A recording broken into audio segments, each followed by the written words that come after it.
ಮಸಾಲ್ ಪುರಿ ಪಾನಿಪುರಿ ಪ್ರಿಯರೇ ಈ ಸ್ಟೋರಿಯನ್ನ ನೋಡಿ. ಗೋಬಿ ಕಬಾಬ್ ಕಲರ್ ಈಗಾಗ್ಲೇನೆ ಬ್ಯಾನ್ ಆಗ್ಬಿಟ್ಟಿದೆ. ಈಗ ನೋಡಿದ್ರೆ ಮಸಾಲ್ ಪುರಿ ಪಾನಿಪುರಿಯಲ್ಲೂ ಕೂಡ ಕೆಮಿಕಲ್ ಪತ್ತೆ ಆಗ್ಬಿಟ್ಟಿದೆ. ಅಯ್ಯೋ ಇದೇನಿದು, ನಾವು ತಿನ್ನೋ ವಸ್ತು ಎಲ್ಲ ಬ್ಯಾನ್ ಆಗ್ತಪ್ಪ ಅಂದ್ರೆ ಕತೆಗೇನು, ಟೇಸ್ಟೇ ಹೋಗ್ಬಿಡುತ್ತೆ, ತಿನ್ಬೇಕು ಅಂದ್ರೆ ಏನ್ ಮಾಡೋದು ಅಂತ ನಿಮ್ಮ ಪ್ರಶ್ನೆ ಆಗಿದ್ರೆ, ಅಥವಾ ಕೆಲವರಿಗೆ ಈ ಪಾನಿಪುರಿಲಿ ಏನ್ ಕೆಮಿಕಲ್ ಮಿಕ್ಸ್ ಮಾಡಬಹುದು, ಪಾನಿಪುರಿಲೆಲ್ಲ ಏನು ಕೆಮಿಕಲ್ ಇರಲ್ಲ ಅಂತ ಸಮಾಧಾನ ನಿಮಗೆ ನೀವೇ ಮಾಡ್ಕೊಳ್ತಾ ಇದ್ರೆ ಈ ಸ್ಟೋರಿ ನೀವು ನೋಡ್ಲೇಬೇಕು. ಮಸಾಲ್ ಪುರಿ ಹಾಗೂ ಪಾನಿಪುರಿ ಮಾರಾಟಕ್ಕೂ ಕೂಡ ಬ್ಯಾನ್ ಕರಿ ನೆರಳು ಬೀಳ್ತಾ ಇದೆ. ಆರೋಗ್ಯದ ದೃಷ್ಟಿಯಿಂದ ಪಾನಿಪುರಿಗೆ ಬಳಸುವಂತ ಸಾಸ್ ಬ್ಯಾನ್ಗೆ ಪ್ಲಾನ್ ಅನ್ನು ಮಾಡಲಾಗಿದೆ. ಪಾನಿಪುರಿ ಹಾಗೂ ಮಸಾಲ್ ಪುರಿ ಮಾದರಿಯನ್ನ ಪರೀಕ್ಷಿಸಿದೆ FSSAI. ರಾಜ್ಯದಾದ್ಯಂತ 78 ಮಸಾಲ್ ಪುರಿ ಹಾಗೂ ಪಾನಿಪುರಿ ಮಾದರಿಯನ್ನ ಪರೀಕ್ಷೆ ಮಾಡಲಾಗಿದೆ. ಅದರಲ್ಲಿ 18 ಮಾದರಿಯಲ್ಲಿ ಅಸುರಕ್ಷಿತ ಕೆಮಿಕಲ್ ಪತ್ತೆ ಆಗ್ಬಿಟ್ಟಿದೆ. ಪಾನಿಪುರಿಯಲ್ಲಿ ಬಳಸುವಂತ ಕಟ್ಟಾ ಮೀಠಾ ಸಾಸ್ನಲ್ಲಿ ಕೆಮಿಕಲ್ ಪತ್ತೆ ಆಗಿದೆ. ಸಾಸ್ನಲ್ಲೂ ಕೃತಕ ಬಣ್ಣಗಳನ್ನ ಬಳಸ್ತಾ ಇರೋದು ಪತ್ತೆ ಆಗಿದೆ. ಪಾನಿಪುರಿ ಮಸಾಲ್ ಪುರಿಗೆ ಬಳಸುವಂತ ಕೆಮಿಕಲ್ ಸಾಸ್ ಬ್ಯಾನ್ಗೆ ಇದೀಗ ಚಿಂತನೆಯನ್ನ ಮಾಡಲಾಗಿದೆ. ಜೀರ್ಣಾಂಗದ ಮೇಲೆ ಅಡ್ಡ ಪರಿಣಾಮ ಬೀರಲಿದೆ ಅಂತ ಈ ಒಂದು ಕೆಮಿಕಲ್ ಸಾಸ್ ಅನ್ನ ಬ್ಯಾನ್ ಮಾಡುವುದಕ್ಕೆ ನಿರ್ಧರಿಸಲಾಗಿದೆ. ಪಾನಿಪುರಿಗೆ ಏನ್ರಿ ಸಾಸ್ ಬಳಸ್ತಾರೆ ಅಂದ್ರೆ, ನೀವು ನಾರ್ಮಲ್ ಆಗಿ ಪಾನಿಪುರಿ ತಿನ್ನೋರಿಗೆ ಎಲ್ರಿಗೂ ಗೊತ್ತೇ ಇರತ್ತೆ. ನಮಗೆ ಖಾರ ಬೇಡ ಭಯ್ಯ, ಸ್ವೀಟ್ ಬೇಕು ಅಂತ ಕೇಳಿ ಹಾಕಿಸ್ಕೊಂಡು ತಿಂತೀರಲ್ಲ, ಅದೇ ಕೆಮಿಕಲ್ ಸಾಸ್. ಸೊ ಕಟ್ಟಾ ಮಿಟ್ಟಾ ಸಾಸ್ ಅಂತ ಕೂಡ ಇದನ್ನ ಕರೀತಾರೆ.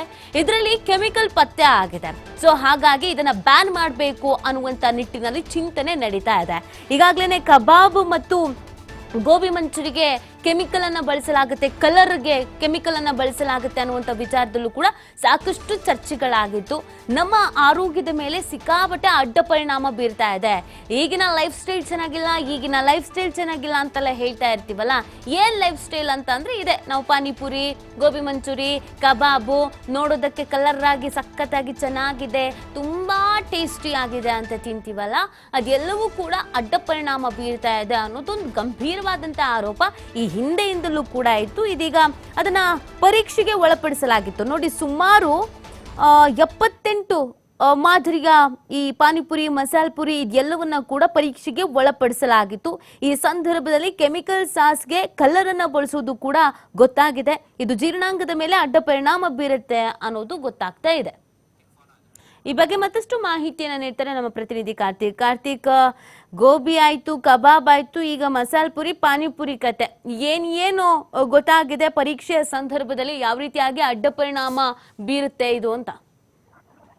ಖಂಡಿತ ನೀತಿ, ರಾಜ್ಯದಲ್ಲಿ ಒಂದಿಲ್ಲೊಂದು ಆಹಾರ ಪದಾರ್ಥಗಳಲ್ಲಿ ಕೆಮಿಕಲ್ ಪತ್ತೆ ಆಗ್ತಾನೆ ಇದೆ. ಇತ್ತೀಚೆಗೆ ಗೋಬಿ ಮತ್ತು ಕಾಟನ್ ಕ್ಯಾಂಡಿಯನ್ನ ಅದನ್ನು ಕಲರ್ ಹಾಕುವಂತದನ್ನ ಅದರಲ್ಲಿ ಬ್ಯಾನ್ ಅನ್ನ ಸರ್ಕಾರ ಮಾಡಿತ್ತು, ಆರೋಗ್ಯ ಇಲಾಖೆ ಮಾಡಿತ್ತು. ಜೊತೆಗೆ ಕಬಾಬ್ಗಳಿಗೆ ಕೂಡ ಬಳಸುವಂತಹ ಕೆಮಿಕಲ್ಗಳಲ್ಲಿ ವಿಷಕಾರಿಯುಕ್ತವಾದಂತಹ ಅಂಶಗಳು ಪತ್ತೆಯಾದಂತಹ ಹಿನ್ನೆಲೆಯಲ್ಲಿ ಕಬಾಬ್ಗೂ ಕೂಡ ಕಲರ್ ಏಜೆಂಟ್ ಗಳನ್ನ ಬಳಸಬಾರದು ಅನ್ನುವಂತ ಒಂದು ನಿರ್ಬಂಧವನ್ನ ಆಹಾರ ಗುಣಮಟ್ಟ ಇಲಾಖೆ ಮತ್ತು ಸುರಕ್ಷತಾ ಇಲಾಖೆ ವಿಧಿಸಿತ್ತು. ಇದೀಗ ಗೋಲ್ಗುಪ್ಪ ಮತ್ತು ಪಾನಿಪುರಿಯಲ್ಲಿ ಬಳಕೆ ಮಾಡುವಂತ ಪಾನಿ ಇರ್ಬೋದು ಮತ್ತು ಸಾಸ್ ಇರ್ಬೋದು, ಇದರಲ್ಲೂ ಕೂಡ ಈಗ ವಿಷಕಾರಿ ಯುಕ್ತವಾದಂತ ಕಲರಿಂಗ್ ಏಜೆಂಟ್ಗಳು ಪತ್ತೆ ಆಗಿರುವಂತ ಹಿನ್ನೆಲೆಯಲ್ಲಿ ಅದನ್ನು ಕೂಡ ಬ್ಯಾನ್ ಮಾಡೋದಕ್ಕೆ ಚಿಂತನೆಯನ್ನ ನಡೆಸಲಾಗ್ತಾ ಇದೆ. ಅಂದ್ರೆ ರಾಜ್ಯದಾದ್ಯಂತವೂ ಕೂಡ ಸಾಕಷ್ಟು ಸ್ಯಾಂಪಲ್ ಗಳನ್ನ ಸಂಗ್ರಹಿಸಲಾಗಿತ್ತು. ಪಾನಿಪುರಿಯ ಒಂದು ಸಾಸ್ ಇರ್ಬೋದು ಮತ್ತೆ ಅದಕ್ಕೆ ಬಳಸುವಂತ ಪಾನಿ ಇರ್ಬೋದು, ಅದೆಲ್ಲವನ್ನು ಕೂಡ ಪರೀಕ್ಷೆಗೆ ಒಳಪಡಿಸುವಂತ ಸಂದರ್ಭದಲ್ಲಿ ಸಾಕಷ್ಟು ವಿಷಕಾರಿ ಅಂಶಗಳು ಪತ್ತೆಯಾಗಿತ್ತು. ಹಾಗಾಗಿ ಅದೆಲ್ಲವನ್ನು ಕೂಡ ವರದಿಯನ್ನ ಈಗಾಗಲೇ ಆಹಾರ ಗುಣಮಟ್ಟ ಮತ್ತು ಸುರಕ್ಷತಾ ಇಲಾಖೆ ಸಿದ್ಧಪಡಿಸಿಕೊಂಡಿರುವಂತದ್ದು.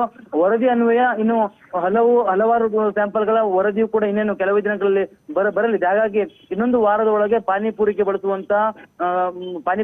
ಬಳಸುವಂತ ಸಾಸ್ ಇರ್ಬೋದು ಮತ್ತು ಅದರಲ್ಲಿ ಬಳಸುವಂತ ಪಾನಿ ಇರ್ಬೋದು, ಅದಕ್ಕೆ ಬಳಸುವಂತ ಕೆಮಿಕಲ್ಗಳಿಗೆ ನಿರ್ಬಂಧವನ್ನ ಹೇರಿ ಸರ್ಕಾರ ಆದೇಶವನ್ನು ಕೂಡ ಮಾಡಲಿದೆ. ಹಾಗಾಗಿ ಪಾನಿಪುರಿ ಪ್ರಿಯರು ಈಗಾದ್ರೂ ಎಚ್ಚೆತ್ತುಕೊಳ್ಬೇಕಾಗತ್ತೆ. ಯಾಕಂದ್ರೆ ವಿಷಕಾರಿಯುಕ್ತ ಕಲರಿಂಗ್ ಏಜೆಂಟ್ಗಳು ಸಾಕಷ್ಟು ಪ್ರಮಾಣದಲ್ಲಿ ಇರುವಂತದ್ದು ಕಂಡು ಬಂದಿದೆ. ಇದು ಜೀರ್ಣಾಂಗದ ಮೇಲೆ ಸಾಕಷ್ಟು ಸಮಸ್ಯೆಯನ್ನು ಉಂಟು ಮಾಡುತ್ತೆ. ಜೊತೆಗೆ ದೀರ್ಘಕಾಲದಲ್ಲಿ ಇದನ್ನ ಸೇವಿಸ್ತಾ ಹೋದ್ರೆ ಮುಂದಿನ ದಿನಗಳಲ್ಲಿ ಕ್ಯಾನ್ಸರ್ಗೂ ಕೂಡ ತಿರುಗಬಹುದು ಅನ್ನುವಂತ ಒಂದು ಅಪಾಯಕಾರಿ ಅಂಶಗಳು ಪತ್ತೆಯಾಗಿದೆ. ಹಾಗಾಗಿ ಇದನ್ನ ಅಂದ್ರೆ ಜನರು ಕೂಡ ಸ್ವಯಂ ಪ್ರೇರಿತವಾಗಿ ತಿನ್ನೋದನ್ನ ಬಳಕೆಯನ್ನ ಈ ಒಂದು ಪಾನಿಪುರಿಯನ್ನ ತಿನ್ನುವಂತದನ್ನ ಕಡಿಮೆ ಮಾಡಬೇಕು. ಜೊತೆಗೆ ಆಹಾರ ಸುರಕ್ಷತಾ ಮತ್ತು ಗುಣಮಟ್ಟ ಇಲಾಖೆಯು ಕೂಡ ಈ ಬಗ್ಗೆ ಎಚ್ಚೆತ್ತುಕೊಳ್ಬೇಕು. ಅಂದ್ರೆ ಕೇವಲ ತಾವೊಂದು ಆದೇಶ ಮಾಡಿ ಬಿಡುವಂತದ್ದಲ್ಲ, ಅದನ್ನ ಇಂಪ್ಲಿಮೆಂಟೇಷನ್ ಮಾಡ್ಬೇಕಾಗತ್ತೆ. ಅಂದ್ರೆ ಫೀಲ್ಡ್ ಹಿಡಿದು ಯಾರ್ಯಾರು ಅಂದ್ರೆ ಸರ್ಕಾರದ ಮಾರ್ಗದರ್ಶಿ ಅಂದ್ರೆ ಆಹಾರ ಸುರಕ್ಷತಾ ಕಾಯ್ದೆಯ ಮಾರ್ಗದರ್ಶಿಯ ಅನುಗುಣವಾಗಿ ಅದರ ವಿರುದ್ಧವಾಗಿ ಯಾರಾದ್ರೂ ಅಲ್ಲಿ ಬಳಕೆಯನ್ನ ಮಾಡಿದ್ದಂತ ಕಂಡು ಬಂದ್ರೆ ಒಂದೆರಡು ದಂಡ ಪ್ರಯೋಗಗಳಿಗೆ ಒಂದಿಷ್ಟು ಜನರಿಗೆ ದಂಡವನ್ನ ಪ್ರಯೋಗ ಮಾಡುವಂತ ಸಂದರ್ಭದಲ್ಲಿ ಸಹಜವಾಗಿ ತಯಾರಕರು ಕೂಡ ಎಚ್ಚೆತ್ತುಕೊಳ್ಳುತ್ತಾರೆ. ಜನರ ಆ ಒಂದು ಆರೋಗ್ಯದ ಮೇಲೂ ಕೂಡ ಅಡ್ಡ ಪರಿಣಾಮಗಳು ಬೀರೋದಿಲ್ಲ ನೀತಿ. ಓಕೆ, ಥ್ಯಾಂಕ್ ಯು ಕಾರ್ತಿಕ್ ತಮ್ಮ ಡೀಟೇಲ್ಸ್ಗಾಗಿ.